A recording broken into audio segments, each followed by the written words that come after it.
Reset എന്ന ഡ്രാമയുടെ 7ാമത്തെ എപ്പിസോഡിന്റെ തുടക്കത്തിൽ ബസ്സിലെ യാത്രക്കാരിൽ ഇനി ആകെ സംശയിക്കുന്ന 2 പേർ മാത്രമാണ് ബാക്കിയുള്ളത്. അതിൽ ജിയാവോ എന്ന ആളുടെ ബാക്ക് സ്റ്റോറി കാണിച്ചുകൊണ്ടാണ് ഈ എപ്പിസോഡ് തുടങ്ങുന്നത്. ഒരു കൺസ്ട്രക്ഷൻ സൈറ്റിലെ ജോലിക്കാരനാണ് അയാൾ. ജോലിയുടെ ഭാഗമായി അവിടെ സിറ്റിയിൽ വന്ന് താമസിക്കുകയാണ്.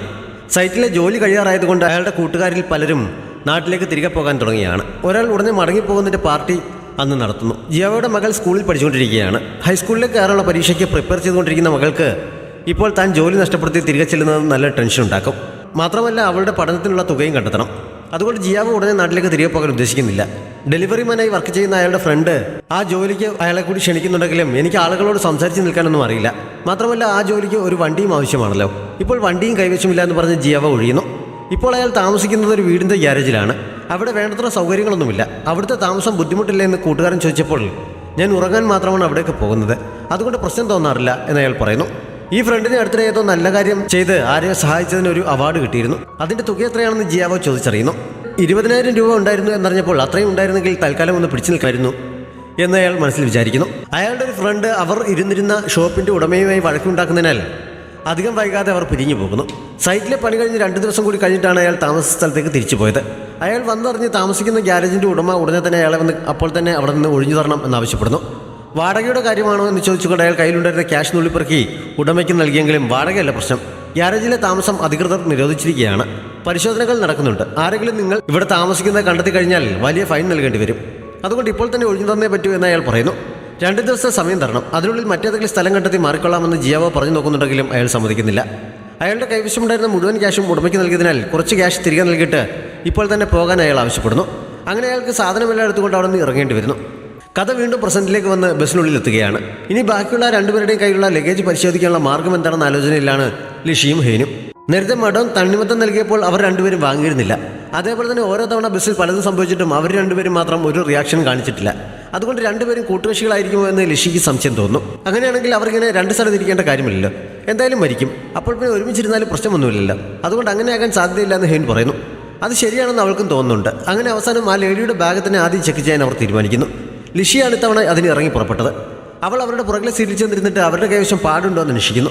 ഇല്ല എന്നവർ അപ്പോൾ തന്നെ പറയുന്നുണ്ട്. പക്ഷേ ഈ ബാഗിൽ ഇരിക്കുന്ന പോലെ എനിക്ക് തോന്നിയല്ലോ, ഞാൻ നോക്കട്ടെ എന്ന് പറഞ്ഞ് അവർക്ക് തടയാൻ കഴിയുന്നതിന് മുമ്പേ അവൾ വേഗം കവർ തുറന്നു നോക്കുന്നു. അതിൽ പക്ഷേ ഒരു കുക്കറാണ് ഉണ്ടായിരുന്നത്. അവൾ പെട്ടെന്ന് സോറി പറഞ്ഞുകൊണ്ട് എഴുന്നേറ്റ് പോകാൻ തുടങ്ങിയെങ്കിലും എന്തോ സംശയം തോന്നി തിരിഞ്ഞെന്ന് പാത്രവുമായിട്ട് എന്താണ് ബസ്സിൽ കയറിയത്, ഇതിനുള്ളിൽ എന്താണ്, ബസ്സിനുള്ളിൽ കയറുന്നത് കണ്ടപ്പോൾ നല്ല വെയിറ്റ് ഉള്ളത് പോലെ തോന്നിയിരുന്നു എന്നൊക്കെ ചോദിക്കുന്നു. അതിൽ ഇറച്ചിയാണെന്ന് മാത്രം പറഞ്ഞിട്ട് കൂടുതലൊന്നും പറയാൻ താല്പര്യമില്ലാത്ത പോലെ അവർ തിരിഞ്ഞിരിക്കുന്നു. അവൾ തിരികെ അവൻ്റെ അടുത്ത് നിന്നിരുന്നിട്ട് ആരെങ്കിലും പാത്രത്തിൽ ഇറച്ചി കൊണ്ടുപോകുമോ, ഹോട്ട്പോട്ടൊക്കെ അല്ലേ ഉപയോഗിക്കുന്നത്, അത് സംശയം ഉണ്ടാക്കുന്നതല്ലേ എന്ന് അവനോട് ചോദിക്കുന്നു. എൻ്റെ അമ്മ ഇങ്ങനെ കൊണ്ടുവരാറുണ്ട്, സംശയിക്കേണ്ടതായി ഒന്നുമില്ല. അടുത്ത് ചെന്നപ്പോൾ നിനക്ക് എന്തെങ്കിലും സ്മെല്ല് കിട്ടിയിരുന്നോ എന്നവൻ ചോദിക്കുന്നു. എന്തോ സ്മെല്ല് കിട്ടിയിരുന്നു, പക്ഷെ അത് എന്തിൻ്റെതാണെന്ന് എനിക്ക് മനസ്സിലാകുന്നില്ല എന്നവൾ പറയുന്നു. അവരെ ലിസ്റ്റിൽ നിന്ന് ഒഴിവാക്കാമെങ്കിൽ ഇനി ആകെ ബാക്കിയുള്ളത് ജിയാവോ മാത്രമാണ്. പക്ഷേ അയാളുടെ പെട്ടി എങ്ങനെ തുറന്നു നോക്കും എന്നവൾ ചോദിക്കുന്നു. അടുത്ത സ്റ്റോപ്പ് എത്താറാകുമ്പോൾ എഴുന്നേറ്റ് എന്ന നേരത്ത് പുറത്തേക്ക് അറിയാം, എന്ത് സംഭവിക്കുമെന്ന് അറിയാമല്ലോ. അപ്പോഴും ലൂപ്പ് ആവർത്തിക്കുകയാണെങ്കിൽ പിന്നെ ആ ലേഡിയെ തന്നെ സംശയിച്ചാൽ മതിയെന്ന് ഹെയ്ൻ പറയുന്നു. അങ്ങനെ സ്റ്റോപ്പ് എത്താറായപ്പോൾ അവർ 2 പേരും കൂടി ഡോറിനടുത്തേക്ക് ചെന്ന് നിൽക്കുന്നു. പക്ഷെ അവർ തീരെ പ്രതീക്ഷിക്കാത്ത രീതിയിൽ ജിയാവോ അവളുടെ കയ്യിൽ കയറി പിടിക്കുന്നു. അയാളെന്തോ ആക്രമിക്കാൻ തുടങ്ങിയാണെന്ന് കരുതി ഹെയ്ൻ പെട്ടെന്ന് കൈ തട്ടി മാറ്റുന്നു. അയാൾ അവളോട് വെയിറ്റ് ചെയ്യാൻ പറഞ്ഞിട്ട് അയാളുടെ കൈവശം ഉണ്ടായിരുന്ന പെട്ടി താഴെ വെച്ച് തുറക്കാൻ തുടങ്ങുന്നു. അത് പൊട്ടിത്തെറിക്കുമെന്ന പേടികൊണ്ട് ലിഷി ഹെയ്ൻ്റെ കയ്യിൽ മുറുകെ പിടിക്കുന്നുണ്ട്. പക്ഷേ പെട്ടിക്കുള്ളിൽ അവർ സംശയിച്ചതുപോലെ ഒന്നും ഉണ്ടായിരുന്നില്ല. കുറേ സർട്ടിഫിക്കറ്റുകളും ഡ്രസ്സും ഒക്കെ ആയിരുന്നു അത്. അയാൾ അതൊക്കെ എടുത്ത് മാറ്റി വെച്ചിട്ട് ഏറ്റവും അടിയിലായി ഒരു കവറിൽ വെച്ചിരുന്ന പാടിൽ നിന്നൊരെണ്ണം എടുത്ത് അവൾക്ക് കൊടുക്കുന്നു. അയാളുടെ പെട്ടിയിലെ മുഴുവൻ സാധനങ്ങളും മാറ്റിയിരുന്നതിനാൽ അതിലൊന്നുമില്ലാന്ന് 2 പേർക്കും ബോധ്യപ്പെടുന്നു. ബസ് സ്റ്റോപ്പിലെത്തി നിർത്തിയിരുന്നതിനാൽ അവർ ഇറങ്ങുന്നതെന്ന് നോക്കി അത്രയും സമയം ഡ്രൈവർ വെയിറ്റ് ചെയ്തതാണ്. അത് കഴിഞ്ഞപ്പോൾ അവരോട് പുറത്തേക്ക് ഇറങ്ങാൻ പറയുന്നുണ്ട്. ലിഷിയെ പുറത്തേക്ക് ഇറക്കിയിട്ട് ഹെയ്ൻ ഓടിച്ചെന്നാൽ ലേഡിയുടെ കവറിനുള്ളിൽ തപ്പുന്നു. അപ്പോഴേക്കും എന്താണ് സംഭവിക്കുന്നതെന്ന് അറിയാൻ ലിഷിയും തിരിച്ചു കയറുന്നുണ്ട്. അവൻ്റെ ഉദ്ദേശം മനസ്സിലായതുപോലെ അവർ കുക്കറിൻ്റെ മുകളിലെ വിസിൽ മുകളിലേക്ക് വലിക്കുകയും ആ സമയത്ത് ബോംബ് പൊട്ടിത്തെറിക്കുകയും ചെയ്യുന്നു. അതോടെ ബോംബ് ആരുടെ കയ്യിലാണെന്ന് ഉറപ്പാക്കുന്നു. ഇനി വീണ്ടും ജിയാവോ അന്ന് ബസ്സിലേക്ക് കയറുന്നതിന് മുമ്പുള്ള സംഭവം കാണിക്കുകയാണ്. ഗ്യാരേജ് ഒഴിയണമെന്ന് ഉടമ ആവശ്യപ്പെട്ടതനുസരിച്ച് അയാൾ സാധനങ്ങളൊക്കെ ബാഗിൽ പെറുക്കി വെക്കാൻ തുടങ്ങിയപ്പോൾ അയാളുടെ ബാഗ് കണ്ട് കഷ്ടം തോന്നി ഉടമ ഒരു പഴയ പെട്ടി അയാൾക്ക് കൊണ്ടു കൊടുത്തിട്ട് അത് ഉപയോഗിച്ചോളാൻ പറയുന്നു. ആ പെട്ടി തുറന്നപ്പോൾ അതിൽ നിന്നാണ് പാടുകൾ. മുമ്പ് ഏതോ ട്രിപ്പ് പോയി വന്ന ശേഷം അയാളുടെ വൈഫ് എടുത്ത് മാറ്റാൻ മറന്നതാണ്. എന്തായാലും ഇനിയിപ്പോൾ അത് കളയാനുള്ളതാണ്, വേണ്ടെങ്കിൽ കളഞ്ഞേക്കാൻ അയാൾ പറയുന്നു. സാധനങ്ങൾ എടുത്തു വയ്ക്കുന്ന കൂട്ടത്തിൽ മകൾക്ക് കൊടുക്കാമെന്ന് കരുതി അയാൾ അതും അതിനുള്ളിൽ വെച്ചതാണ്. ചെക്കിംഗ് വളരെ ശക്തമായതുകൊണ്ടാണ് അയാളെ ഇങ്ങനെ ഒഴിവാക്കേണ്ടി വരുന്നത്. അതിൽ ശരിക്കും വിഷമമുണ്ട്, ദേഷ്യമൊന്നും തോന്നരുതെന്നൊക്കെ അയാൾ പറയുന്നുമുണ്ട്. അയാൾ അവിടെ നിൽക്കുന്ന സമയത്ത് തന്നെ ആ കോളനിയിലുള്ള മറ്റേതോ ഗ്യാരേജിൽ ഇൻസ്പെക്ഷൻ നടത്തി ഫൈൻ കിട്ടിയ അയാളുടെ ഫ്രണ്ട് അയാളെ ഫോൺ വിളിച്ചതിനെക്കുറിച്ച് പറയുന്നു. മാത്രമല്ല അന്ന് ഉച്ചയ്ക്ക് ശേഷം അവരുടെ ഭാഗത്തേക്ക് ഇൻസ്പെക്ഷൻ ആൾ വരും, ഫയർ ഡിപ്പാർട്ട്മെൻറ്റും വരുന്നുണ്ട് എന്നാണ് കേട്ടത് എന്നും അയാൾ അറിയിക്കുന്നു. അയാൾ അതിനെക്കുറിച്ചും ജിയാവോയോട് പറയുന്നുണ്ട്. താമസിക്കാൻ മറ്റെവിടെയെങ്കിലും സ്ഥലം കണ്ടെത്താൻ കഴിയുമോ എന്ന് അയാൾ ചോദിച്ചപ്പോൾ പാലത്തിനക്കരെയുള്ള ഒരു ഫ്രണ്ടിൻ്റെ അടുത്തേക്ക് പോകാനാണ് ഉദ്ദേശിക്കുന്നത്. എന്തെങ്കിലും വഴി കണ്ടുപിടിക്കാൻ സാധിച്ചേക്കുമെന്ന് ജിയാവോ പറയുന്നു.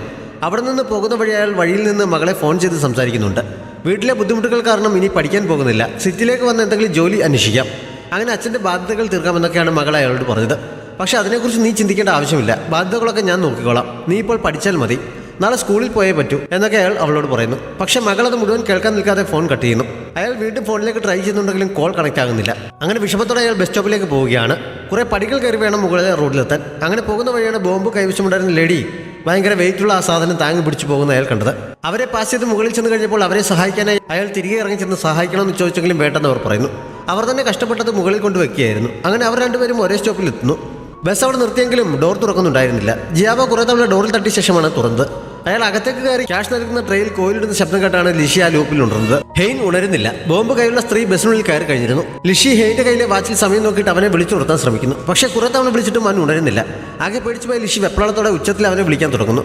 അവളുടെ ബഹളം കേട്ട് ബസ്സിലുണ്ടായിരുന്നവർ ശ്രദ്ധിക്കുന്നു. പലരും അവളുടെ അടുത്തേക്ക് ഓടിച്ചെന്ന് എന്ത് പറ്റിയെന്ന് ചോദിക്കുന്നു. വ്ളോഗർ അവന്റെ മൂക്കിനടുത്തേക്ക് വിരൽ വെച്ച് നോക്കിയിട്ട് അവന്റെ ശ്വാസം വളരെ നേരിയ രീതിയിൽ മാത്രമേ ഉള്ളൂ. എത്രയും പെട്ടെന്ന് ഹോസ്പിറ്റലിൽ എത്തിക്കണമെന്ന് പറയുന്നു. മരുന്ന് കൈവശമുള്ള അമ്മ ഡ്രൈവറോട് വണ്ടി നിർത്താൻ വിളിച്ച് പറയുന്നുണ്ട്. ലിഷി അപ്പോഴും അവനെ വിളിച്ചു നിർത്താനുള്ള ശ്രമത്തിലാണ്.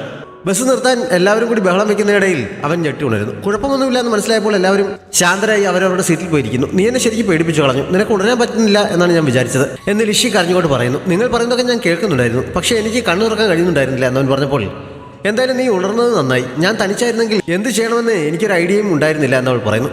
ബോംബ് അവൻ്റെ തൊട്ടടുത്തിരുന്നാണല്ലോ പൊട്ടിയത്. അത് ശക്തമായി മുഖത്തെ കടിച്ചിരുന്നു. നല്ല വേദന അനുഭവപ്പെട്ടു, അതുകൊണ്ടായിരിക്കണം ഉണരാൻ കഴിയാതിരുന്നതെന്ന് അവൻ പറയുന്നു. അവൾ ഉണർന്നപ്പോൾ സമയം എത്രയായി എന്ന് അവൻ ചോദിക്കുന്നുണ്ട്. മുമ്പത്തെ സമയം തന്നെയായിരുന്നു, ഇത്തവണ സമയം പുറകിലേക്ക് പോയില്ല, മാത്രമല്ല കണ്ണു തുറന്നപ്പോൾ അവർ ബസ്സിനുള്ളിൽ കയറി കഴിഞ്ഞിരുന്നു എന്നവൾ പറയുന്നു. ബോംബുമായ സ്ത്രീ ബസ്സിൽ കയറിയ സമയം മുതലായിരിക്കണം ലൂപ്പ് സ്റ്റാർട്ട് ചെയ്യുന്നത്, അതുകൊണ്ടായിരിക്കും സമയം പുറകിലേക്ക് പോകാതിരുന്നത് എന്നവൻ പറഞ്ഞപ്പോൾ ഇത് അവസാനത്തെ ലൂപ്പായിരിക്കുമോ എന്നവൾ സംശയിക്കുന്നു. അങ്ങനെയാണെങ്കിൽ ഇതിൽ നിന്ന് രക്ഷപ്പെടാനുള്ള അവസാനത്തെ ചാൻസാണിത്, അതേപോലെ ആളുകളുടെ ജീവൻ രക്ഷിക്കാനുള്ള അവസാനത്തെ ചാൻസും. അടുത്ത സ്റ്റോപ്പിൽ ബസ്സിൽ നിന്ന് ഇറങ്ങാം എന്നവൻ പറഞ്ഞെങ്കിലും അവളുടെ മനസ്സ് അതിനെ അനുവദിക്കുന്നില്ല. സ്റ്റോപ്പ് എത്താറായപ്പോൾ അവൻ ഇറങ്ങാൻ വേണ്ടി അവൾ എഴുന്നേറ്റ് മാറി നിന്ന് കൊടുക്കുന്നു. പക്ഷെ അവൻ സീറ്റിൽ നിന്ന് എഴുന്നേറ്റ ശേഷം അവളുടെ കയ്യിൽ പിടിക്കുകയാണ് ചെയ്തത്. ബസ് നിർത്തി കഴിഞ്ഞപ്പോൾ രണ്ടുപേരും കൂടി പറഞ്ഞ് ഉറപ്പിച്ചതനുസരിച്ച് എന്തോ സാധനം നിലത്ത് വീണു എന്ന് പറഞ്ഞ് ബസ്സിൽ തിരിയാൻ തുടങ്ങുന്നു. ബസ് വേഗം എടുക്കാൻ വേണ്ടി മറ്റ് യാത്രക്കാരും അവരെ തിരിയാൻ സഹായിക്കുന്നു. പെൺഡ്രൈവ് താഴെ വീണു എന്നാണ് അവൻ പറഞ്ഞത്. ബോംബിരിക്കുന്ന സീറ്റിനടുത്തെത്തിയപ്പോൾ അവൻ അത് വലിച്ചെടുക്കാൻ ശ്രമിക്കുന്നു. അവൾ സഹായത്തിനെത്തുന്നുണ്ട്. പക്ഷെ അവർ തീരെ പ്രതീക്ഷിക്കാത്ത ആ സ്ത്രീ കൈവശമുണ്ടായിരുന്ന ഒരു കത്തിയെടുത്ത് അവനെ കുത്തുന്നു. ബസ്സിലെ യാത്രക്കാരെല്ലാം ഞെട്ടിത്തരിക്കുന്നുണ്ട്. ലിഷി ഓടി ഡോറിൻ്റെ അടുത്തേക്ക് ചെന്ന് ഡോർ തുറക്കാൻ വിളിച്ചു പറഞ്ഞെങ്കിലും അപ്പോഴേക്കും അവളുടെ പുറകെ എത്തി അവർ അവളെ പിടിച്ചൊരു സീറ്റിലേക്ക് ഇരുത്തിയിട്ട് അവളുടെ കഴുത്തിന് തന്നെ കത്തി കുത്തി ഇറക്കുന്നു. അവളെ രക്ഷിക്കാൻ ഹെയ്ൻ മറ്റ് യാത്രക്കാരോടൊക്കെ പറയുന്നുണ്ടെങ്കിലും ആരും അവരുടെ അടുത്തേക്ക് ചെല്ലുന്നില്ല. അവളെ കുത്തിയ ശേഷം അവർ തന്നെ വന്ന് കുക്കറിനുള്ളിലെ ബോംബ് പൊട്ടിക്കുന്നു. അത് അവസാനത്തെ ലൂപ്പായിരിക്കും എന്നവർ കരുതിയെങ്കിലും രണ്ടുപേരും വീണ്ടും അടുത്ത ലൂപ്പിലെത്തുന്നു. ഇത്തവണ ഹെയ്നാണ് ആദ്യം ഉണർന്നത്. മുമ്പ് അവന് ഉണരാൻ കഴിയാതിരുന്നതുപോലെ ഇത്തവണ ലിഷിക്ക് ഉണരാൻ പറ്റുന്നുണ്ടായിരുന്നില്ല. അവൻ അവളെ വിളിച്ചുണർത്താൻ ശ്രമിക്കുന്നുണ്ട്. പക്ഷേ കഴുത്തിനേറ്റ കുത്തിൻ്റെ ആഘാതത്തിൽ അവൾ ഉറക്കത്തിൽ വെപ്രാളപ്പെടുകയാണ്. അവൻ കുറേ നേരം ശ്രമിച്ചതിന് ശേഷമാണ് അവളെ ഉണർത്താൻ കഴിഞ്ഞത്. പക്ഷേ അപ്പോഴും അവൾ അതിൻ്റെ ഷോക്കിലായിരുന്നു. അവളുടെ വെപ്രാളം കണ്ടവൻ അവളെ ചേർത്ത് പിടിച്ച് സമാധാനിപ്പിക്കുന്നു. അവൻ്റെ തോളിലേക്ക് ചേർന്ന് കിടന്നുകൊണ്ട് അവൾ കുറേ കരയുന്നുണ്ട്. യാത്രക്കാരൊക്കെ അവരെ ശ്രദ്ധിക്കുന്നു. കുറേ സമയം കഴിഞ്ഞാണ് അവളൊന്ന് നോർമലായത്. ഇത്തവണ മറ്റതിനെക്കുറിച്ച് ചിന്തിക്കാതെ ബസ്സിൽ നിന്ന് ഇറങ്ങാം എന്ന് അവൻ അവളോട് പറയുന്നു. അങ്ങനെ സ്റ്റോപ്പ് എത്താറായപ്പോൾ രണ്ടുപേരും ഇറങ്ങാനായി എഴുന്നേറ്റ് നിൽക്കുന്നു. അവൻ അവളുടെ കയ്യിൽ മുറുകെ പിടിച്ചിരിക്കുകയാണ്. സ്റ്റോപ്പിലെത്തി അവൻ പുറത്തേക്ക് ഇറങ്ങിയെങ്കിലും ഒരു തവണ കൂടി ശ്രമിച്ചു നോക്കാമെന്ന് പറഞ്ഞ് അവൾ അവൻ്റെ കയ്യിൽ നിന്ന് പിടിവിട്ട് തിരിച്ചകത്തേക്ക് കയറുന്നു. ഓടിച്ചെന്ന് ആ സ്ത്രീയുടെ തല മുന്നിലെ സീറ്റിലേക്ക് തള്ളി ഇടിപ്പിച്ചിട്ട് അവൾ ബോംബിരിക്കുന്ന കവർ വലിച്ചെടുക്കാൻ ശ്രമിക്കുന്നു. അപ്പോഴേക്കും അവർ പോക്കറ്റിൽ നിന്ന് കത്തിയെടുത്ത് അവളെ കുത്താൻ ഒരുങ്ങുന്നു. പക്ഷെ ഓടി വന്ന് ഹെയ്ൻ അവളുടെ മുന്നിൽ കയറി അവളെ പിടിച്ചു മാറ്റിയതുകൊണ്ട് കത്തി അവൻ്റെ കയ്യിലാണ് കൊണ്ടത്. കൈ കുറച്ച് മുറിയുന്നു. അവർ വീണ്ടും കത്തി വാങ്ങുന്നുണ്ടെങ്കിലും അപ്പോഴേക്കും ഹെയ്ൻ എഴുന്നേറ്റ് അവരുടെ കയ്യിൽ കയറി പിടിക്കുന്നു. അവർ തമ്മിൽ പിടിവലി നടക്കുന്ന സമയത്ത് ലിഷി കുക്കർ വലിച്ചെടുത്ത് പുറത്തേക്ക് കൊണ്ടുപോകാൻ ശ്രമിക്കുന്നുണ്ട്. പക്ഷെ പിടിവലിക്കിടയിൽ കത്തി അവരുടെ ദേഹത്ത് കൊള്ളുന്നു. അവർ അടുത്ത സീറ്റിലേക്ക് വീണപ്പോഴാണ് കുത്താർക്കാണ് കൊണ്ടത് എന്നെല്ലാവരും അറിയുന്നത്. കത്തിയുമായി നിൽക്കുന്ന ഹെയ്നെ ഒരു കൊലപാതകി എന്ന രീതിയിലാണ് ബസ്സിലുണ്ടായിരുന്നവരും പുറത്ത് സ്റ്റോപ്പിൽ നിന്നവരും ഒക്കെ നോക്കിയത്. അവരുടെ കയ്യിൽ നിന്ന് അവൻ്റെ മുഖത്തൊക്കെ ബ്ലഡ് പറ്റിയിരുന്നു. കുറച്ച് സമയം ഒന്ന് പകച്ചു നിൽക്കുന്നുണ്ടെങ്കിലും അവസാനം അവൻ കത്തി താഴെയിട്ടിട്ട് അവളെയും പിടിച്ചുകൊണ്ട് ബസ്സിൽ നിന്ന് ഇറങ്ങിപ്പോകുന്നു. സ്റ്റോപ്പിലുണ്ടായിരുന്ന പലരും അവരുടെ വീഡിയോ ഫോണിൽ പകർത്തുന്നുണ്ട്. ഒരു കൊലപാതകം നടത്തിയിട്ട് അവൻ രക്ഷപ്പെടുകയാണെന്ന് പലരും വിളിച്ചു പറയുന്നുമുണ്ട്. ഇതിനിടയിൽ ബസ്സിൻ്റെ ഡ്രൈവർ എഴുന്നേറ്റ് പുറകിലേക്ക് ചെല്ലുന്നു. അല്പസമയത്തിനുള്ളിൽ തന്നെ കുക്കറിൻ്റെ മുകളിലെ ട്രിഗർ പിടിച്ച് വലിച്ച് ആരോ ബോംബ് പൊട്ടിക്കുന്നുണ്ട്. ബസ്സിൽ നിന്നിറങ്ങി നടക്കുകയായിരുന്ന ലിഷിയും ഹെയ്നും ആ ശബ്ദം കേൾക്കുന്നു. ലിഷി തിരിഞ്ഞു നോക്കുന്നുണ്ടെങ്കിലും ഹെയ്ൻ അത് കേൾക്കാത്ത മട്ടിൽ അവളുടെ കൈയും പിടിച്ചുകൊണ്ട് മുന്നോട്ട് നടക്കുകയാണ്. ഇങ്ങനൊരു സാഹചര്യത്തിൽ പുറത്തിറങ്ങിയത് കൊണ്ട് തന്നെ ഇനി എന്തൊക്കെ പുലിവാലികളാണ് അവർക്ക് പിടിക്കേണ്ടി വരിക എന്നൊക്കെ നമുക്ക് അടുത്ത എപ്പിസോഡിൽ കാണാം.